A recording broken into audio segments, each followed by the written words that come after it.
Assalamu alaikum warahmatullahi wabarakatuh. Dear students, how are you doing? I hope you guys are doing great and enjoying lectures. Today's topic is really amazing and it has some enjoyable stories in it. What is the topic? It's gratitude.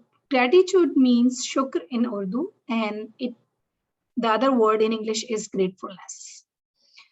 It is so important that Allah Ta'ala started his surah in Quran, Surah Fatiha, which is part of namaz, with the word Alhamdulillahi Rabbil Alameen, which means all praise belongs to Allah, who is Lord of both worlds. Now, when do you praise someone? When you really feel something good about them, when you feel gratitude for them, and when you say when you want to say something nice to them, and you say you're so nice and you're so good, and just like that, it is expression of praise for Allah subhanahu wa ta'ala, that Allah is great, all praise belong to him. And that praise, that feeling of shukr, feeling of gratitude is not just important for Allah Ta'ala, it is very important to show for other fellow beings. And why it is important, we will review in our slides. I have some amazing points around that. And let me share my slides and we will discuss one by one. Okay, I hope you can see my screen. So it has all those words on it: gentleness, kindness, self-control. I'll discuss one by one. So all these things are directly related to gratitude. How? When you are grateful towards your fellow beings, you are being gentle, you're being kind, you are spreading love, joy, you are showing that you have a generous personality. It shows your generosity. You show peace, and then you show patience and self-control. You cannot say anybody thank you, or you cannot be grateful towards them unless you have these two qualities in yourself, because there would be a lot happening around you which you don't like, but then there is a lot happening which you like. So unless you have in your personality that self-control or patience, then you can say, okay, something is happening which I don't like, but you can realize, okay, something else is happening which I like. So because of that self-control and patience, you can be thankful on things which are good happening around you. So that's the importance of self-control and patience. These all qualities are related to gratitude, because you want to practice gratitude, you would bring patience in yourself, you would bring self-control in yourself, you will intentionally guide yourself to say thank you to Allah, so to say thank you to the people around you. And it also reflects the faithfulness, because you want to say thanks to someone because you want to have a good long-term relationship with them, right? That's why you would say thank you. So this is a fruit, this fruit is always in season, the slide says. So basically these are all fruits of being thankful or having the gratitude. And the gratitude is also a fruit in itself, which is never out of season. It has demand in every season. Like gratitude is always needed. So that's the importance of gratitude. Then Allah Ta'ala says in Quran, if you give thanks, I will give you more. Now, what does that mean? Saying thanks mean being grateful on Allah's blessings. So if you are thankful on Allah's blessings, Allah will give you more. He will give you more and more and more. Now you will say, oh, I know somebody who is not grateful, who is very ungrateful person, and he has so many blessings. But then that person do not have anything in Akhirah. In Akhirah, or day after life, after death, and after day of the judgment, when we will have our eternal life started, only those people would be in highest places of paradise who are thankful. And also, believe me, the person who is thankful in this world, Allah Ta'ala keeps on giving him blessings in one way or other. ungrateful people who are ungrateful to Allah, they are automatically ungrateful to their fellow beings, and at some point in life they fail, and they fail to enjoy the blessings of Allah even if they have a lot. So we will further explain like how you get more in the form of blessings when you be grateful and when you be thankful. And there is hadith saying of Prophet, peace be upon him, he has not thanked Allah who has not thanked people. This is very beautiful and important point. Now Allah Ta'ala says, you cannot thank me if you're not thankful to my people. And it's not like that Allah has put some condition.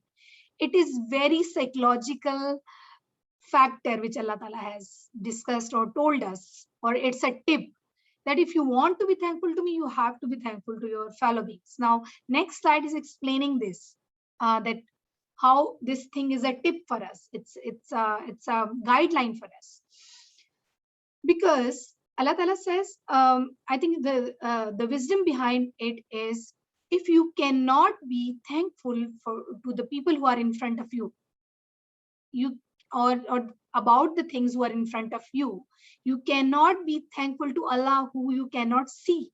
So a person who is directly doing something good with you in your class or your home or in your playground, and you are not saying thanks to Allah, how you can be thankful to somebody whom you cannot watch, see, or whose blessings are non-tangible upon you, right? We have blessings, but we have in so many forms, non-tangible form, and that being is not in front of us. So in order to be thankful for the being who is not in front of us, we have to be thankful for the people who are not in front of who are in front of us. So this slide explains the same thing which I just said. Let's read through. Through gratitude, appreciate your benefactors. The Prophet of Islam is reported to have said, one who never expresses his gratitude to other human beings will never be grateful to God. Gratefulness is a state of mind which cannot be compartmentalized. If it manifests itself in one place, the chances are that it will do so in other places too. If a man shows gratitude to one person, he will surely show it to other likewise. When a man does someone a good, it is something quite obvious, a tangible direct experience. On contrary, God's kindness, being an indirect experience, is not at all obvious. A person has to be perceptive and reflective in order to recognize the favors God has granted him, while the favors a man does are observable. God's favors can be realized only by thinking about them. One who fails to perceive an event which is directly observable cannot be expected to grasp something which can be apprehended only after a great deal of cogitation. Now, what does that mean? That means that a person who is not being thankful on something which is directly observable, how he or she can be thankful on something which is not directly observable, that are blessings of Allah. So cogitation here means contemplation, which is equal to tadabbur in Urdu. So Allah's blessings or Allah's favor only can be comprehended, only can be apprehended by contemplation. They are not in front of us. We have to think, oh, Allah has given me this, and this thing. But if a person is doing favor, it's right in front of our eyes. So if we are not being thankful to someone who is right in front of our eyes, how we can be thankful to Allah Ta'ala? And also, there is one more point, and even greater disadvantage of ungrateful attitude is that it produces a mentality of non-acknowledgement, failing at first to acknowledge the favor of one's fellow men lead on to failure to give wholehearted credence to the Lord of the universe. There is no great loss in this world than to have failed to acknowledge one's creator. So ultimately, what is your loss? Your loss is that you are not being thankful to your Allah subhanahu wa ta'ala, and this is the great loss if we feel it, because he is our great benefactor. He has blessed us and he deserves the most gratitude. So if you do not practice it with your fellow beings, you will fail it to practice with your Lord. It's a very interesting story. Thankfulness shook. Once upon a time, there were two seeds deep in the ground. They were going to become big and tall trees. One day they sprouted out of the ground. All around them were mountains and green meadows, and birds singing to welcome them. Little by little, they were growing, but they were not growing fast enough. This made the two sprout bitter and angry. They started to complain about everything around them. Why are we still so small? They said. Why is it always so hot in here? They whined. The wise Mr. Owl had been watching them complain and whine. He came up to them one day and said, "You know, Allah has asked us to be thankful to Him and the things around us. If you are thankful to Him, He will give you more. But we are sick of being so small still," said one of the sprouts. "Trust me, just be thankful and things will change," said Mr. Owl as he flew away. One of the sprouts started thinking about what Mr. Owl said. "I think he has a point. Let's try it," he said. The other sprout did not want to listen to him. Be thankful for what? That sounds boring." He continued to complain and whine. When the cloud came to rain over him, he said, "Go away, cloud. I hate getting wet." But the sprout, who was learning to be thankful, said, "Come, little cloud, you can rain over me. This can be good for my roots." When the sun came out, the whining sprout said, "It's so hot in here. I need some shade." But the thankful sprout said, "Alhamdulillah for the light and the heat of the sun. This will help me grow." Soon the thankful sprout was growing and becoming greener and greener until it was full grown, lush green tree. All the birds and animals in the meadows loved it, while the whining sprout grew too, but not as strong and not as green, and its branches soon began to wilt. He asked the green tree, "How did you become so big and green? We were the same kind of tree, aren't we?" The green tree said, "Yes, we are. Remember when Mr. Owl said to be thankful no matter what? Well, I became thankful and Allah made me big and strong and green. Good Muslims are always thankful no matter what." "Oh," said the weak tree, "I'll start being thankful. Then too, maybe I'll become big and strong like you, inshallah," said the green tree. Now, this is a beautiful example, and there are so many lessons to it. Like one little seedling was ungrateful. He was complaining and whining. So what lesson we drive from it? There are so many. One is that complain and whine is sign of ungratefulness. When you keep on complaining about your environment, or this is not good, or that is not good, instead of focusing what is good, that is also sign of ungratefulness. And then the other lesson is in life you experience many things, and while you are experiencing, you may feel that it's not good for you, but in the longer term, that is good for you. Just like that seedling, though both were experiencing same thing as a form of the sunshine or wind or water, rain, but one was not feeling good about it, but the other was saying, "The wise owl said to me that it's for my own betterment, it's blessing of Allah," and he accepted all those factors which were coming into his life. But the other sprout rejected. So, but at the end, who was successful? The one who accepted. And another lesson is that whatever comes our way, that makes us stronger. Now, if the one sprout was not feeling good about those factors and he just rejected those factors which were contributing to its growth, the other one also feeling bad, like maybe that seedling was also not feeling good, but he but it accepted whatever is coming its way. So we have to accept whatever good or bad is coming our way, because the bad experiences also makes us stronger, and they let us grow physically or spiritually or mentally in many aspects.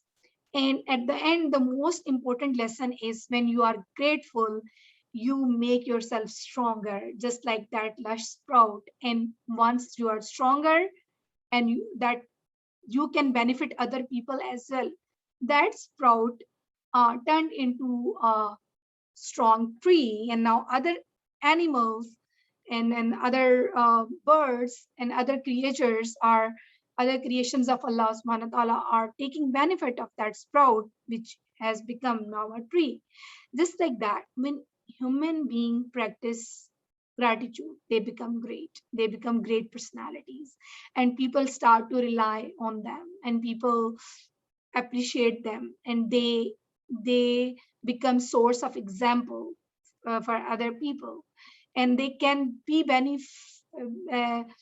be beneficial for the people around them, because they are no more complaining people, they're thinking about their growth, and when they grow, they can benefit their society. So this is very, very beautiful story, and I hope you enjoyed the lessons derived from it. Okay, we have another beautiful story here, and it says, there was once a king who had a servant named Shuk. They were the closest of friends, and the king would take Shuk everywhere. Shuk was aptly named because he was always grateful to Allah for whatever he had and whatever situation he was in. This was a noble quality which the king greatly admired. One day, the king and Shuk went out hunting, as the king loved to hunt in the forest. They came across a deer, and the king shot at the deer and killed it. Alhamdulillah, exclaimed Shuk. The king and the Shuk went to remove the arrow from the deer. As it was being withdrawn off, the king's little finger was chopped off. Alhamdulillah, exclaimed the Shuk. This time the king was not pleased. The Shuk's gratitude and condemned him, not pleased with the Shuk's gratitude, and condemned him for it. In fact, the king was so angry that he threw Shukr in prison. Alhamdulillah, cried Shukr once again, confusing all those around him. The next week, King went hunting alone. He was exploring the forest. He came across a tribe of indigenous people. They seemed friendly and invited him to have dinner with them, which was of religious significance to them. A little did he know he was to be the main course. They were going to eat him. They tied up the king and prepared the stew. When everything was ready, they untied him, and one man noticed that his little finger was not complete. They broke out in arguments, saying that they could not offer an incomplete human being as a sacrifice to their gods. So they let the king go free. Out of happiness and joy, the king ran back to the city and to Shukr. After hearing the story, Shukr exclaimed, Alhamdulillah, Alhamdulillah, Alhamdulillah. The king released him from jail, and Shuk continually kept on crying, Alhamdulillah, Alhamdulillah, Alhamdulillah. The king was surprised by this, so he asked Shuk why he was so excessively grateful. Shuk replied, because if you had not me in jail, I would have been out hunting with you, and the tribe would have eaten me instead of you. This is really amazing story that his Shuk saved king's life and his own life. So what moral of story we have? We can benefit ourselves and we can benefit others from with our Shuk. So this is really all as a discussion or as a part of the slide. I want to give you an activity shortly.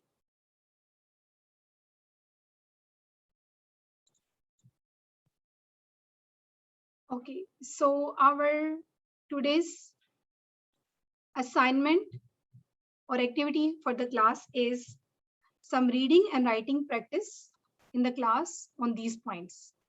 What abilities I am thankful for? What abilities I am thankful for. So you have to write down those abilities. Like, just hint is seeing, being able to see things, being able to hear things, fresh air. I mean, lungs to absorb airs. This is just an example. And then what in nature inspire me to be thankful to Allah? How I can be practically thankful in my school, home, and friend circle. So these are your home and homeroom classroom activities. You are going to do writing, and you are going to in your own words, and you are going to speak about it in your class. I would request your instructors in the class to please conduct these activities, have everybody speak on this on these various points, and your responses will be submitted to me. Thank you so much. That's all for today's lecture.